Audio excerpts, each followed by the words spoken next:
bagaimana bisa sebuah negara adidaya global dengan anggaran militer terbesar dalam sejarah manusia mendadak terjebak dalam perang yang melumpuhkan? Tanpa ada satupun invasi darat. Tepat, tanpa ada invasi darat berskala penuh sama sekali. Maksud saya, saat ini militer Amerika Serikat sedang terkunci dalam semacam kontes menatap yang sangat mahal di Timur Tengah. Dan ironisnya, mereka sampai kehabisan rudal hanya untuk mempertahankan posisi diam tersebut. Iya, kalkulasi perangnya sudah berubah secara radikal ya. Kita kan selama ini terbiasa melihat kekuatan militer itu sebagai sebuah hierarki yang linier. Kayak siapa yang punya kapal induk paling banyak, dia yang bikin aturan mainnya. Bener. Tapi yang kita saksikan di Teluk Persia hari ini adalah kehancuran mutlak dari asumsi itu. Sebuah kekuatan regional ternyata mampu membekukan operasi sang hegemon global murni lewat taktik asimetris dan geografi. Nah, oke, mari kita bedah ini secara mendalam hari ini. Misi kita di sesi kali ini adalah mengurai kekacauan geopolitik yang lagi merobek tatanan dunia saat ini. Mulai dari kebuntuan militer yang menguras dana di Timur Tengah, sampai bagaimana itu memicu retaknya aliansi keamanan di Eropa. Karena semuanya itu saling terhubung ya? Sangat terhubung. Dan untuk menavigasi ini, kita bersandar pada sebuah wawancara dari tanggal 22 April 2026 antara analis geopolitik Glenn Dizen dan Profesor John Mearsheimer. Ya, percakapan mereka itu benar-benar memaksa kita melihat realitas mentah soal bagaimana pergeseran kekuatan global ini beroperasi di belakang layar. Jauh dari retorika moral yang biasa kita dengar di konferensi pers. Dan sebagai catatan cepat untuk Anda yang mendengarkan, kita membedah analisis dari Dizen dan Mearsheimer ini murni secara netral ya. Pasti. Kita tidak memihak kubu politik manapun, baik kiri maupun kanan. Kita cuma meletakkan fakta dan analisis strategis mereka di atas meja supaya Anda bisa melihat ke arah mana dunia ini bergerak. Karena pergeseran ini pada akhirnya akan mendikte hal-hal nyata kan? Iya, kayak harga barang, rantai pasok global, sampai inflasi yang Anda hadapi besok. Jadi, mari kita masuk ke intinya. Sejak akhir Februari, berdasarkan analisis ini, pemerintahan Trump kan terjebak konflik terbuka dengan Iran. Betul. Mereka meluncurkan kampanye udara, tapi itu gagal memaksa Iran untuk mundur. Dan kegagalan kampanye udara itu sebenarnya itu adalah titik mula dari semua efek domino ini. Sejarah militer selalu menunjukkan kalau serangan udara murni tanpa ancaman invasi darat kan? Iya, tanpa ancaman pendudukan fisik, itu hampir tidak pernah memenangkan perang yang sifatnya strategis. Masalahnya di sini, opsi untuk eskalasi ke invasi darat itu sudah tertutup rapat sejak hari pertama. Bukan karena logistiknya nggak bisa, tapi karena kelumpuhan politik internal di AS sendiri. Tunggu, ini bagian yang bikin saya agak bingung pas baca transkripnya. Bukannya AS itu punya sekitar 50.000 tentara di kawasan tersebut? Iya, ada sekitar 50.000. Nah, secara teori kan mereka punya infrastruktur manusia di sana. Kenapa opsi darat ini dianggap sebagai bunuh diri politik? Gini, angka 50.000 itu agak menyesatkan kalau kita nggak bedah komposisinya. Oh, bukan pasukan tempur semua? Jauh dari itu. Sebagian besar dari mereka itu personel pendukung, teknisi, staf pangkalan militer. Bukan, unit tempur garis depan yang siap melakukan invasi besar-besaran ke negara dengan topografi sebesar dan sekompleks Iran. Oh, masuk akal. Dan yang lebih krusial lagi, berdasarkan analisis Mearsheimer, ada fobia institusional yang sangat dalam terhadap korban jiwa. Publik Amerika dan juga presidennya itu sangat alergi terhadap prajurit yang pulang dalam kantong jenazah. Kayak pas ada satu pilot yang jatuh itu ya? Nah, iya. Mearsheimer menyoroti kepanikan publik yang luar biasa hebat cuma karena prospek satu pilot pesawat tempur tertembak jatuh. Anda nggak mungkin bisa meluncurkan kampanye darat dengan tingkat toleransi resiko yang serendah itu. Jadi kalau opsi udara nggak cukup, terus opsi darat itu ibaratnya bunuh diri secara politik, militer kan secara logis cuma menyisakan opsi laut. Tepat sekali. Opsi laut. Makanya kita melihat upaya blokade angkatan laut ini tuh analoginya kayak main batu gunting kertas, tapi ketiga pilihan kita rusak semua. Udara gagal, darat nggak mungkin, laut bolong-bolong. Karena di laporan itu dibilang blokadenya lebih mirip saringan yang bocor daripada tembok baja. Kapal kargo Iran masih mondar-mandir. Iya, saringan bocor itu deskripsi yang pas. Terus pertanyaannya, kenapa AS masih bersikeras mempertahankan instrumen blokade laut yang jelas-jelas gagal ini? Karena Blokade laut ini adalah satu-satunya tuas tekanan yang tersisa. Ini adalah upaya putus asa untuk mencoba menciptakan sedikit leverage atau posisi tawar sebelum mereka pada akhirnya terpaksa duduk di meja perundingan. Cuma buat modal negosiasi aja. Betul, tapi masalah mendasarnya di laut ini adalah asimetri biaya. Armada laut AS itu kan luar biasa canggih dan mahal, tapi mereka mengalami tingkat keausan yang brutal. Kapal-kapal perusak yang berpatroli terus-terusan tanpa rotasi pemeliharaan yang cukup Bakal rusak sendiri. akan rusak dengan sendirinya. Sementara itu, Iran kan nggak perlu repot-repot bangun kapal induk untuk ngelawan. Mereka cuma pakai taktik, tit for tat ya. Iya, tit for tat. Kalau kapal minyak mereka disita di suatu tempat, mereka tinggal menyita 2 kapal dagang di Teluk Persia. Sesederhana itu. Dan ada satu skenario mimpi buruk logistik yang disinggung di sumber kita. Bagaimana kalau Iran memutuskan buat nggak main sendirian? Ah, iya. Skenario Tiongkok. Ya, bagaimana kalau kapal-kapal dagang Iran mulai dikawal secara militer oleh kapal perang Tiongkok? Kalau itu terjadi, blokade AS langsung berhadapan dengan dilema eksistensial. Menyingkir dan kelihatan lemah, atau menembak kapal Tiongkok dan memulai Perang Dunia Ketiga di laut. Skakmat strategis. Di atas kertas, Mearsheimer menyimpulkan bahwa ketika sebuah kekuatan regional berhasil menggagalkan ketiga instrumen dari negara adidaya, Udara, darat, laut tadi. iya, dan mereka menggagalkan itu tanpa harus menyerah, maka kekuatan regional tersebut pada dasarnya telah memenangkan fase perang itu. Jadi, ya, Iran di atas kertas sudah memenangkan babak ini. Disinilah bagian yang sangat menarik. Kalau realitas militer sudah mentok, ngebentur tembok, maka secara alami solusi itu kan harus pindah ke ranah politik. Semestinya begitu. Seharusnya Trump mencari jalan keluar, gencatan senjata. Tapi dia nggak bisa melakukannya dengan mudah, karena tekanan politik domestiknya berlawanan arah dengan realitas di medan tempur. Betul sekali. Disinilah transkrip ini menyoroti lobby pro-Israel di Washington dan juga pemerintahan Israel sendiri. Mereka memandang Iran bukan cuma sebagai musuh geopolitik biasa. Tapi ancaman eksistensial. Ya, ancaman eksistensial. Jadi bagi mereka, nggak ada ruang untuk kompromi yang membiarkan Iran punya posisi lebih unggul. Mereka menekan pemerintah AS dengan sangat keras untuk nggak cuma melanjutkan perang, tapi melakukan eskalasi. Eskalasi kayak gimana maksudnya? Ya, mengebom infrastruktur nuklir dan energi Iran sampai rata dengan tanah.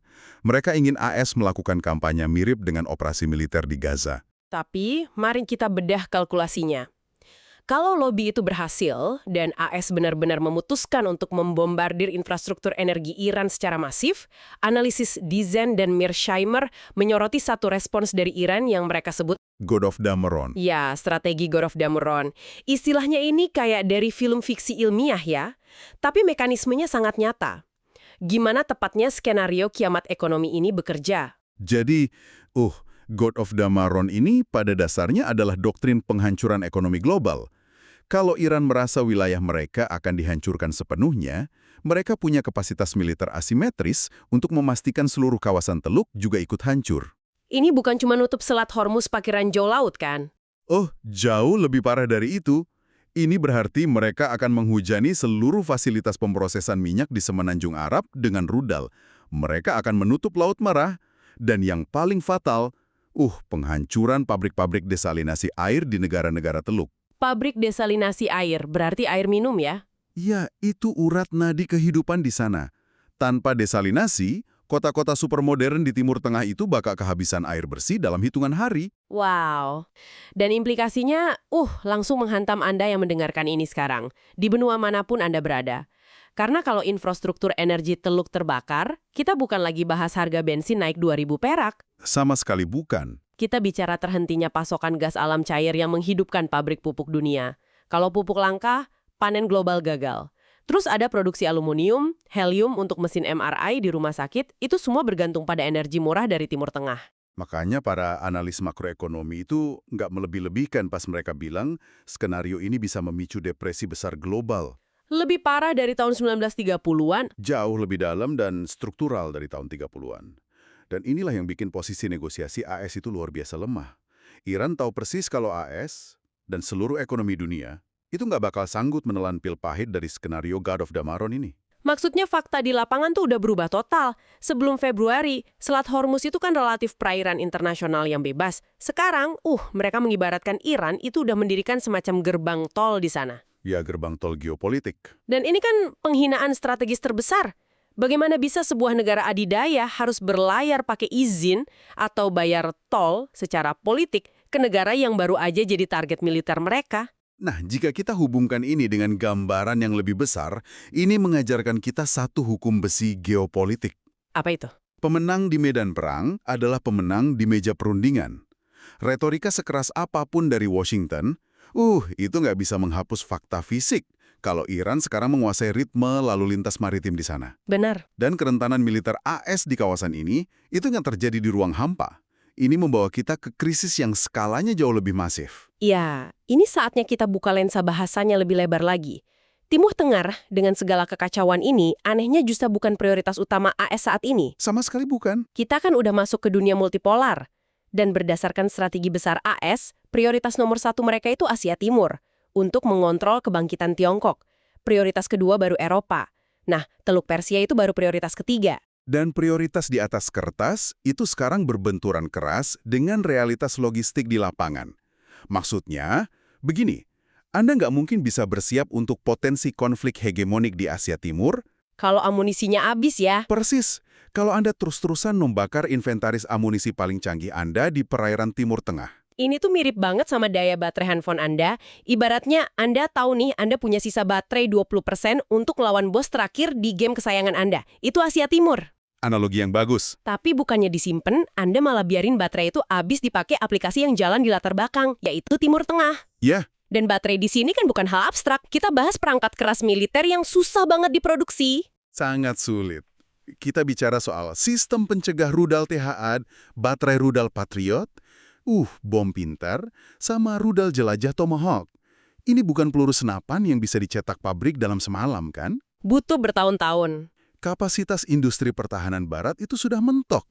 Saat ini aja, Angkatan Laut AS terpaksa menembakkan rudal pencegah yang harganya $4 juta per buah. Astaga. Hanya untuk menembak jatuh drone murah buatan Iran yang harganya $20.000. Matematika gesekan atau attrition-nya benar-benar nggak masuk akal ya. Jadi AS ini secara harfiah lagi menembakkan masa depan pertahanan Pasifik mereka demi mencegah drone murahan di Laut Merah. Tepat. Dan inilah alasan fundamental kenapa Pentagon itu sangat menentang kampanye pengebuman darat besar-besaran di Iran. Lobi politik boleh teriak sekeras apapun, tapi militer tahu lemari senjata mereka udah mulai kosong. Mereka nggak bisa mendanai semuanya sekaligus. Mereka nggak bisa. Mereka nggak punya kapasitas industri buat persenjatai konflik Timur Tengah, mendanai proksi di Eropa, dan bangun benteng penangkal di Asia Timur secara bersamaan. Dan pendarahan logistik yang parah ini diawasi lekat-lekat sama sekutu AS di kawasan. Negara kayak Arab Saudi, Turki, mereka kan nggak buta. Tentu saja tidak. Mereka sadar baterai handphone Paman Sam tadi udah mau habis. Terus mereka mulai cari powerbank lain kan? Betul. Dalam sistem multipolar, menjadi sekutu garis depan dari negara adidaya yang lagi overekspansi itu sangat berbahaya. Arab Saudi sadar, kalau perang meledak, AS mungkin nggak punya sisa rudal Patriot yang cukup buat melindungi fasilitas minyak mereka dari serangan Iran. Jadi wajar kalau mereka mulai jaga jarak. Itu kalkulasi rasional. Makanya mereka mendiversifikasi jaminan keamanan, termasuk normalisasi hubungan dengan Iran yang secara mengejutkan, dimediasi oleh Tiongkok. Mereka bukan berkhianat pada AS, mereka cuma bermanuver supaya bisa bertahan hidup. Wow. Dan transisi kekuatan ini gemanya sampai menyeberangi lautan ke benua Eropa. Ada satu referensi penting di percakapan sumber kita, yaitu pidato Elbeth Colby tanggal 15 April. Iya, Colby ini salah satu figur penting di arsitektur strategi AS. Dia secara efektif mengumumkan apa yang disebut buck passing, atau ngelempar tanggung jawab secara frontal ke Eropa, terutama terkait perang di Ukraina. Pidato itu secara gamblang menunjukkan doktrin baru AS. Karena Amerika sudah menguras senjatanya di Timur Tengah, beban penuh buat membiayai dan mempertahankan garis depan melawan Rusia sekarang dilempar 100% ke pundak Eropa. AS kayak minta cerai gitu ya dari tanggung jawab Eropa. Iya, cerai dari tanggung jawab pendanaan dan keamanan konvensional. Jadi, apa arti dari semua ini buat Eropa? Saya ngebayanginnya kayak skenario Anda nyetir mobil di jalan pegunungan yang licin, terus tiba-tiba instruktur di sebelah Anda nyuruh Anda nyetir tanpa rem, sementara dianya malah lompat keluar dari mobil. Analogi yang sangat akurat. Maksudnya selama puluhan tahun, Eropa itu kan deindustrialisasi sektor pertahanan mereka karena mereka pikir, kita bisa sewa militer AS terus lewat NATO. Tinggal bayar premi keamanan aja. Betul. Kini, pas AS harus pivot ke Asia dan senjatanya habis di Timur Tengah, Eropa ditinggalkan dalam kondisi telanjang secara logistik. Dan ini berdampak langsung ke Ukraina. Berdasarkan analisis Mearsheimer, perang Ukraina kemungkinan besar tidak akan berakhir dengan kemenangan NATO. Rusia bakal menang. Rusia diproyeksikan akan mempertahankan keempat wilayah yang mereka aneksasi ditambah Crimea. Dan secara politis, kelak Trump bisa dengan mudah menjadikan ini amunisi retorika. Oh, dia bakal nyalain Eropa ya atas kekalahan ini? Pasti, dia akan berdiri dan menuduh Eropa lemah, nggak mau bayar porsi pertahanan mereka. Padahal realitas mekanisnya, ya pabrik senjata AS yang nggak mampu suplai dua perang sekaligus. Ini memicu satu bahaya yang luar biasa meresahkan. Ketika ilusi keamanan AS di Eropa itu mulai memudar, analisis Mearsheimer menyoroti ada 6-7 titik rawan yang bisa tiba-tiba meledak. Ini memunculkan satu pertanyaan penting soal stabilitas. Kita bicara soal Arktik, Laut Baltik, Belarusia. Kaliningrad juga kan? Iya, Kaliningrad, Moldova, Laut Hitam, dan yang paling kritis, ya negara-negara Baltik kayak Estonia. Mari kita perjelas buat pendengar kenapa negara Baltik ini sangat bahaya. Selama ini kan mereka berani ngambil posisi yang lumayan eskalatif terhadap Rusia, murni karena mereka ngerasa ada paman Sam raksasa yang berdiri di belakang mereka. Betul. Tapi kalau ES cuci tangan, Mereka akan mendapati diri mereka berhadapan langsung satu lawan satu dengan Rusia yang sedang dalam mode mobilisasi perang penuh, yang lagi sangat marah, dan tanpa efek jera dari payung militer AS, satu insiden perbatasan kecil di Baltik bisa langsung meledak jadi konflik besar. yang bawa kita ke benang merah dari semua konflik ini. Konsep ancaman eksistensial permanen. Ini kunci analisis Mearsheimer. Rusia memandang Ukraina yang masuk orbit barat sebagai ancaman eksistensial terhadap negara Rusia. Sebaliknya, Eropa memandang Rusia sebagai ancaman terhadap eksistensi mereka. Sama persis kayak di Teluk ya, Israel memandang proksi Iran sebagai ancaman atas keberadaan negaranya. Betul. Dan masalah dari konflik yang sifatnya eksistensial adalah, itu nggak ada akhirnya. Nggak bisa kompromi. Nggak bisa, Anda nggak bisa membelah dua sebuah ancaman eksistensial. Penyelesaian diplomatik parsial itu nggak akan pernah menjawab ketakutan kalau pihak seberang ingin memusnahkan Anda. Oke, mari kita ambil napas sejenak dan lihat gambaran besarnya.